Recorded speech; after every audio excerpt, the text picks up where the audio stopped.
লাল গোলাপ শুভেচ্ছা স্বেচ্ছাসেবকের পক্ষ থেকে লাল গোলাপ শুভেচ্ছা জয় বাংলা জয় বাংলা জয় বঙ্গবন্ধু জয় বঙ্গবন্ধু জয় বাংলা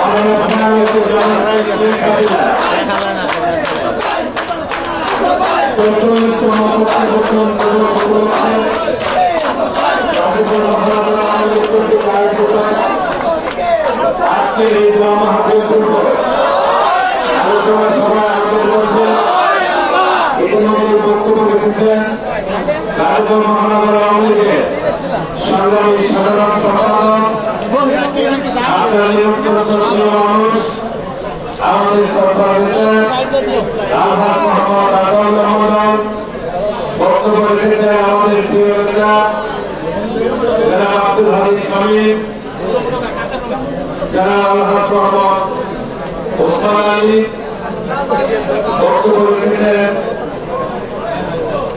আফজাল হোসেন সরকার রিপন জনাব কাজী ইলিয়াস আহমেদ মাসুদ রানা এরশাদ আমাদের মহিলা লীগের হোসনা সময় অভাবে আমাদের অনেক নেতৃবৃন্দ উপস্থিত রয়েছেন জনাব মহিউদ্দিন আহমদ মহিন জনাব আবুল কাসেম জনাব মুর্শিদউদ্দিন আমাদের মহানগর আওয়ামী লীগ নেতা জাকির হাসান খোকন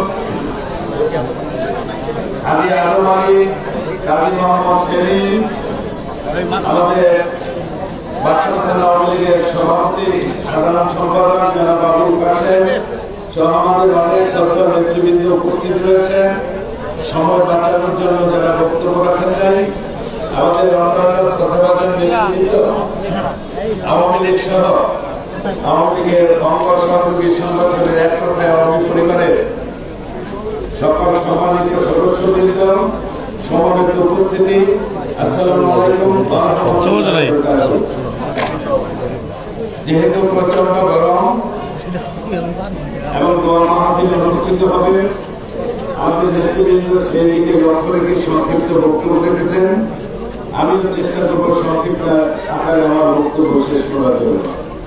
আমি দু একটি কথা বলার আগে সর্বপ্রথমে গভীর শ্রদ্ধার সঙ্গে স্মরণ করছি হাজার বছরের বাঙালি জাতির জাতির মহান সর্বকালের সর্বশ্রেষ্ঠ বাঙালি আমাদের মহান স্বাধীনতার স্থপতি জাতীয় বঙ্গবন্ধু শেখ মুজিব সহ ৭৫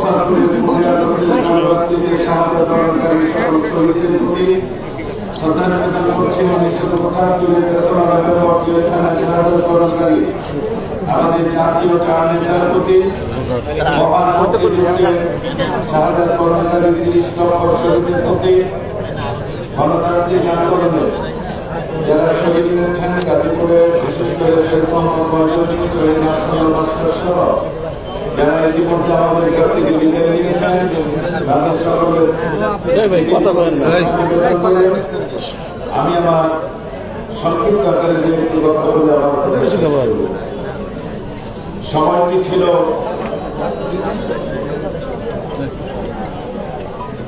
১৯৮১ সাল আর বাংলা মাসটি ছিল জ্যৈষ্ঠ মাস। কাল বৈশাখীর খাবার কখনো বাংলাদেশের বিভিন্ন প্রান্তরে প্রচন্ড তাণ্ডব চালিয়ে যাচ্ছিল।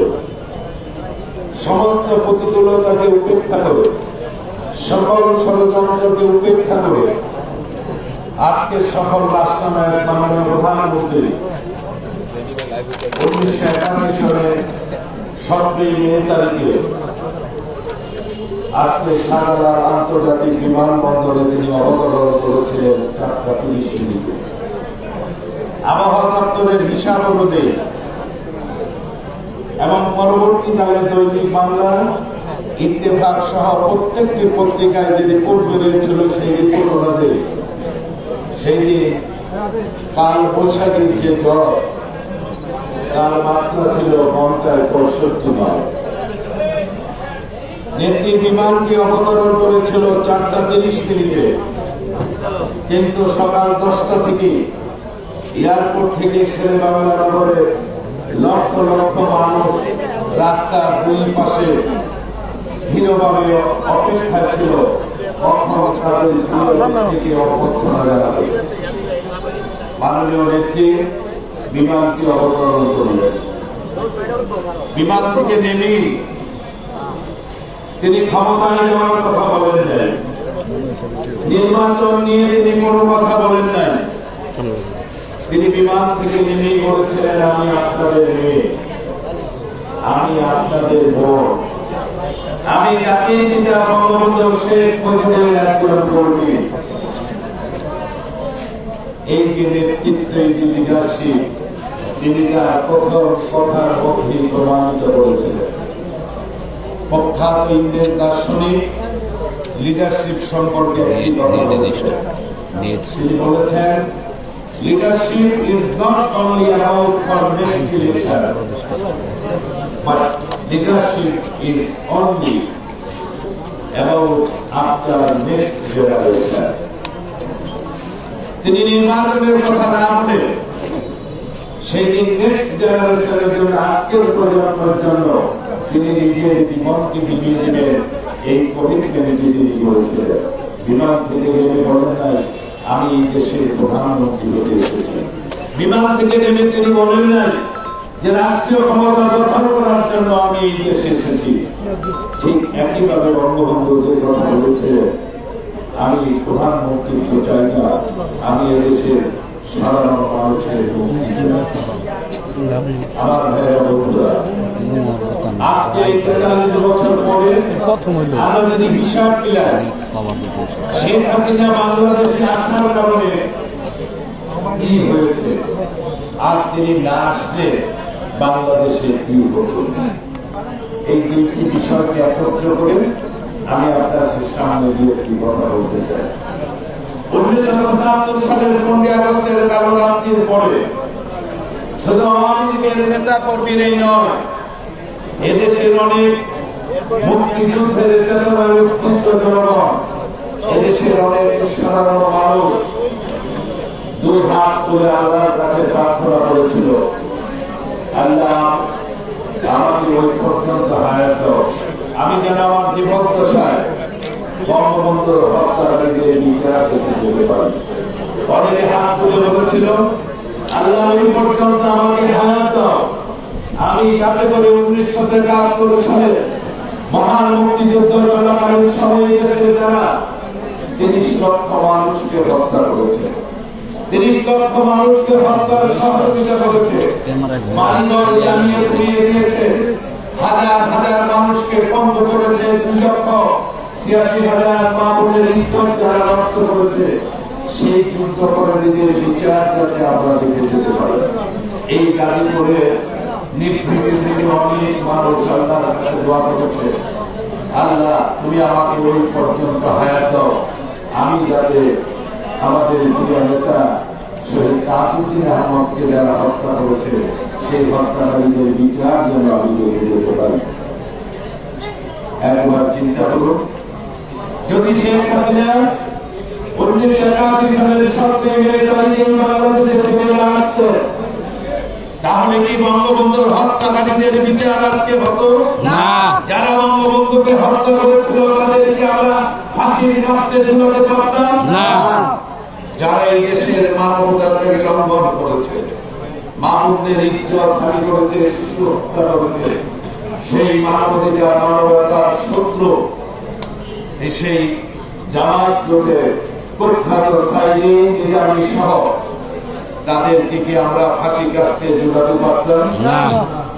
যদি শেখ হাসিনা বাংলাদেশে না আসতো, তাহলে কি আমরা শহীদ তাজউদ্দিন আহমদকে যারা হত্যা করেছে, আমাদের জাতীয় চার নেতাকে যারা হত্যা করেছে, আমরা কি তাদের হত্যাকারীদের শাস্তি পেতাম না? নিশ্চয়ই আমরা পেতাম না।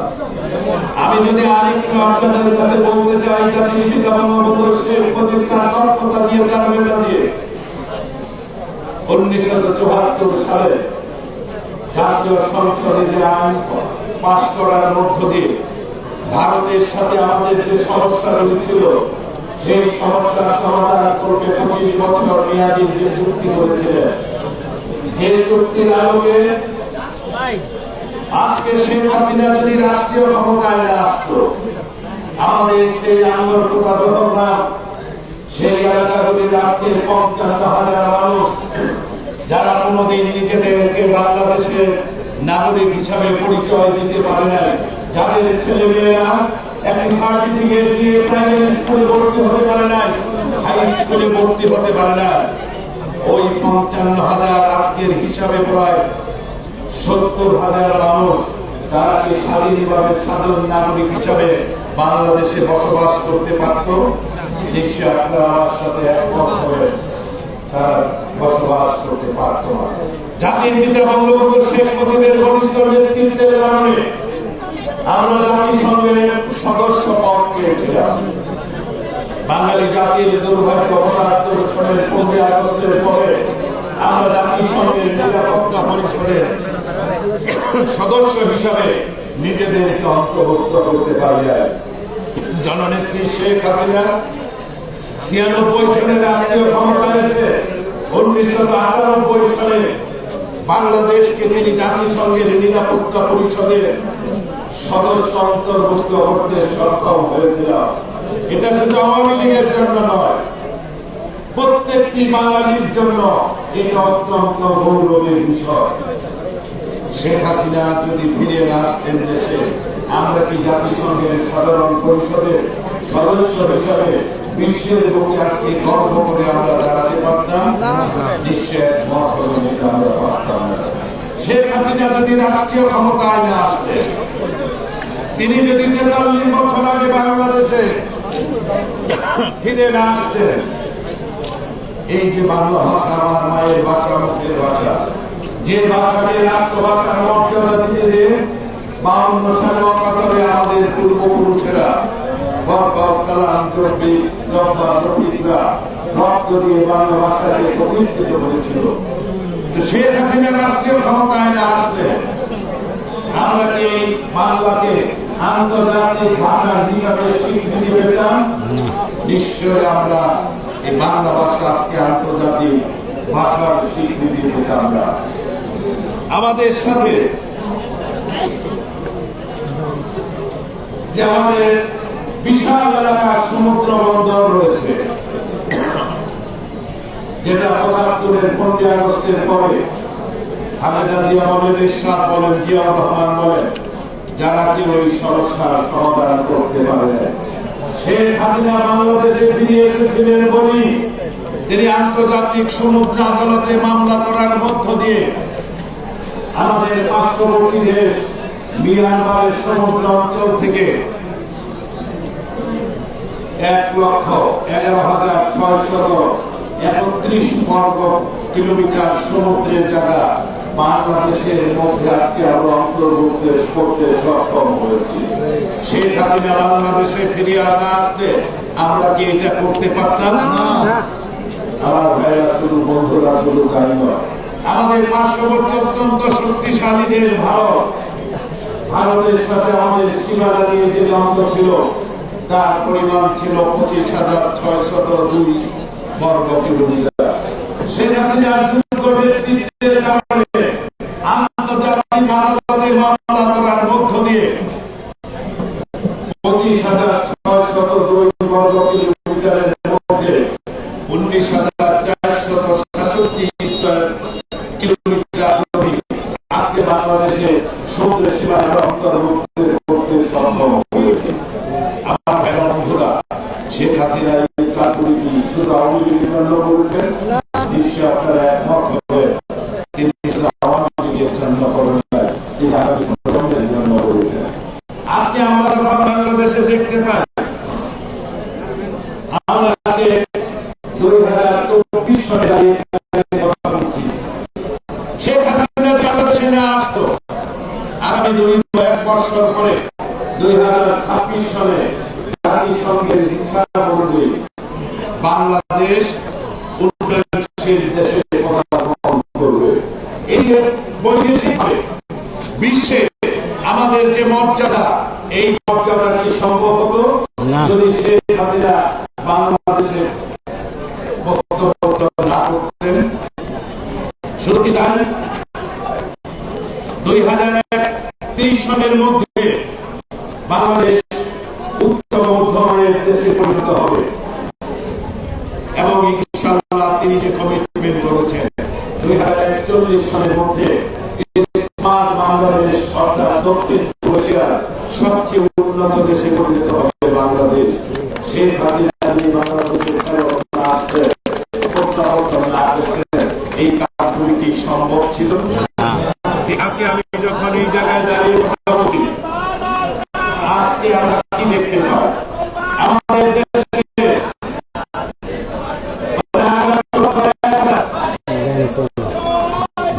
মানুষদেরকে শেখ হাসিনা আমি আপনাদের কাছে বলে রাখতে চাই, প্লিজ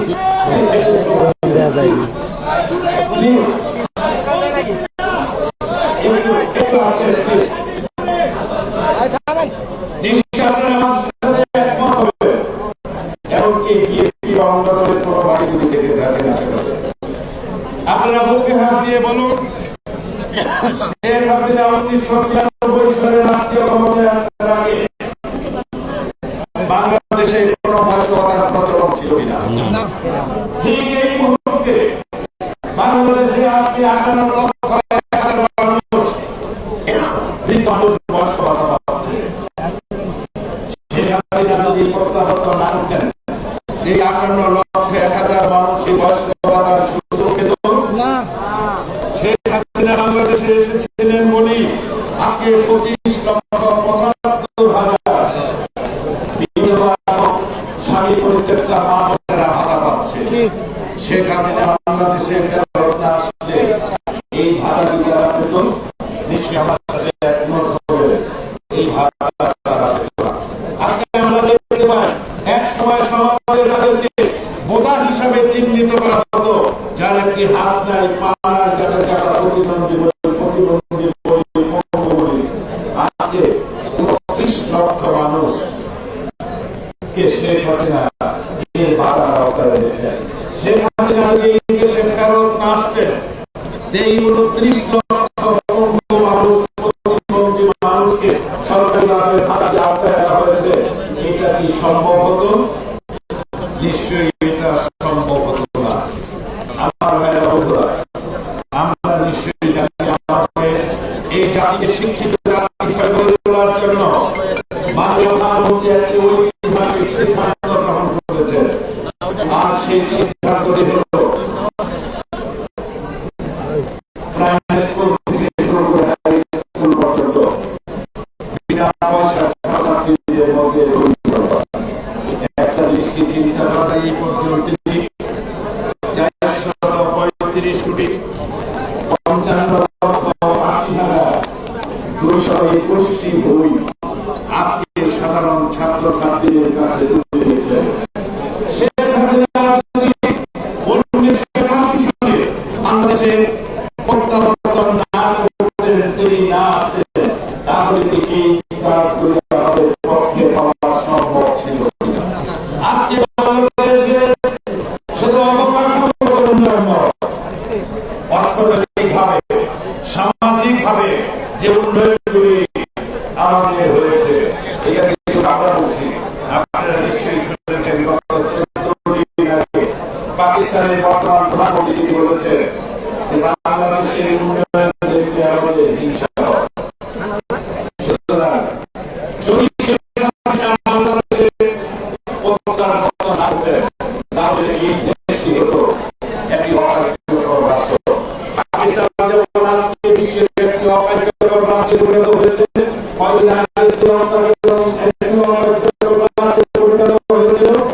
শেখ হাসিনা যদি বাংলাদেশে ফেরত না আসতেন, বাংলাদেশ হতো শেখ হাসিনাহীন একটি অকার্যকর রাষ্ট্র। আর এই দেশ হতো আফগানিস্তানের মতো একটি সন্ত্রাসবাদী দেশ। তাহলে শেখ হাসিনা দেশে ফিরে আসার কারণে আমরা লাভবান হয়েছি না ক্ষতিগ্রস্ত?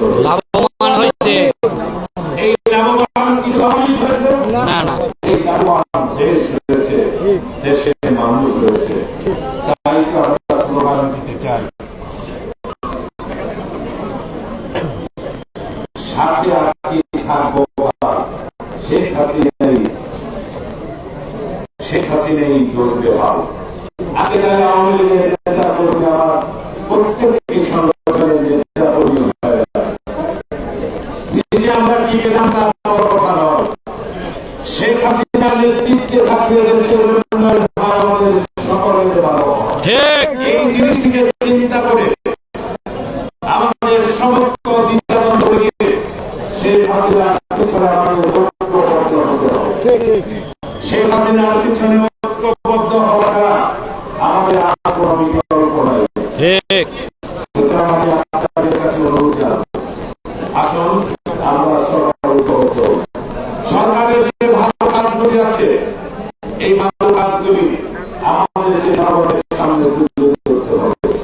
আমরা আজকে যেদিকে তাকাই দেশ আজকে উন্নয়নের জোয়ার আছে, এই কথাগুলি কে প্রচার করবে, এই কথাগুলি জনগণের কাছে কে বলবে, এই কথা বলার দায়িত্ব হলো আমার আপনার, এক কথায় আমরা আওয়ামী পরিবারের সদস্য।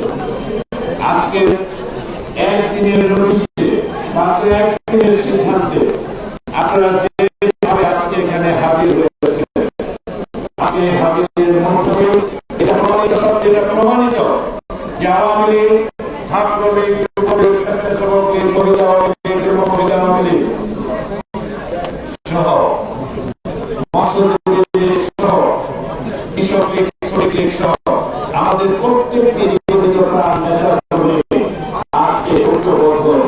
এই ঐক্যবদ্ধতার প্রমাণ আজকে আপনার উপস্থিতির মাধ্যমে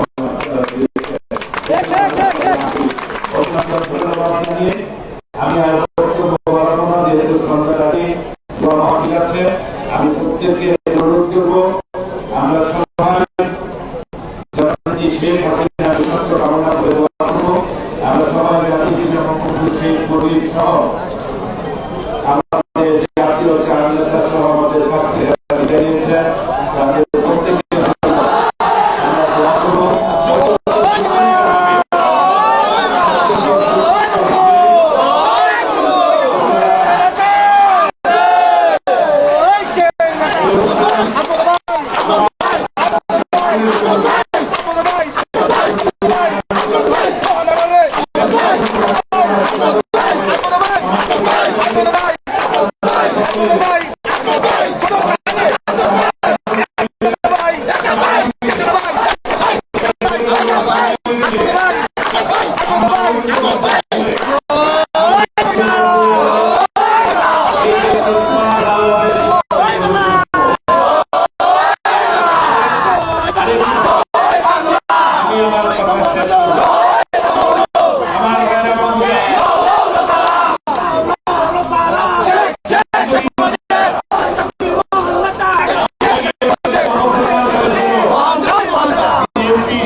রাজনৈতিক দল কথায় কথায় যারা আমেরিকার যুক্তরাষ্ট্রের কথা বলতো, 2 দিন যাবৎ আমরা দেখছি তাদের মুখ বন্ধ হয়ে গিয়েছে। আমেরিকার উপপররাষ্ট্রমন্ত্রী মিস্টার জো যখন বাংলাদেশে আসলেন, আসার আগে অনেক প্রকল্প করেছে, এইবারে এসে এইটা করবে সেইটা করবে, অনেকে আমরা শুনেছি অনেক জায়গাকে ঠিক করে রেখেছিল যে ডোনাল্ড রোজ সাথে তারা খাওয়া দাওয়া করে তাদের কথাবার্তা বলবে।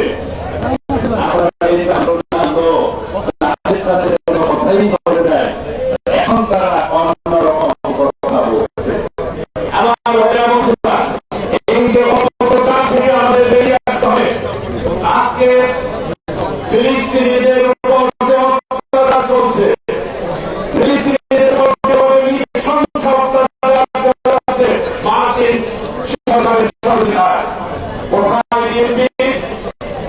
বিএনপি নেতারা লন্ডনে বসে থাকেন, ভারতের কথা বলেন, একটা স্টেটমেন্ট করেন নাই ফিলিস্তিনের পক্ষে, করেন নাই ইহুদিবাদের সমালোচনা করে, একটা স্টেটমেন্ট করেন নাই আমেরিকার যুক্তরাষ্ট্রের সমালোচনা করে।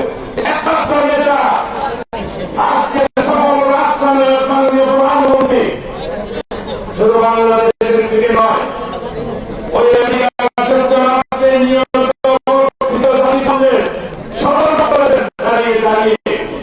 আমেরিকার এই ভূমিকার নিন্দা জানিয়েছে।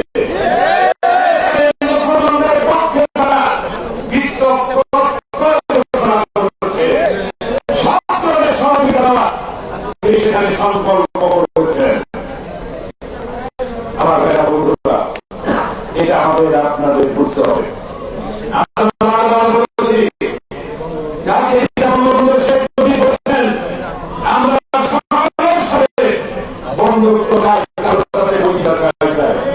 আমরা সেই নীতিতে বিশ্বাস করি।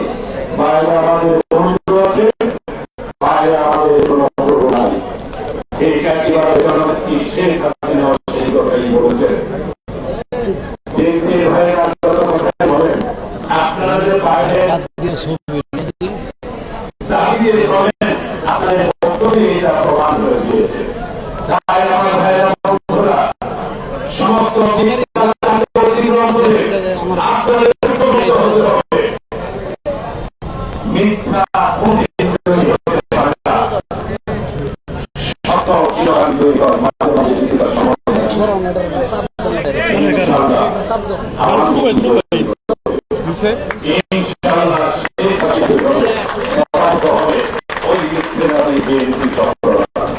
সেই জন্য সবচেয়ে বেশি প্রয়োজন আমাদের ঐক্যবদ্ধ হওয়া।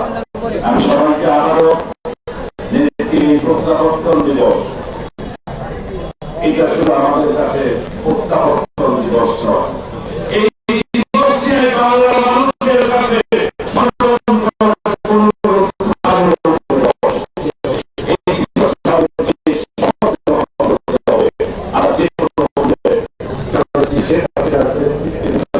আমরা ঐক্যবদ্ধ আছি, আমরা ঐক্যবদ্ধ থাকবো।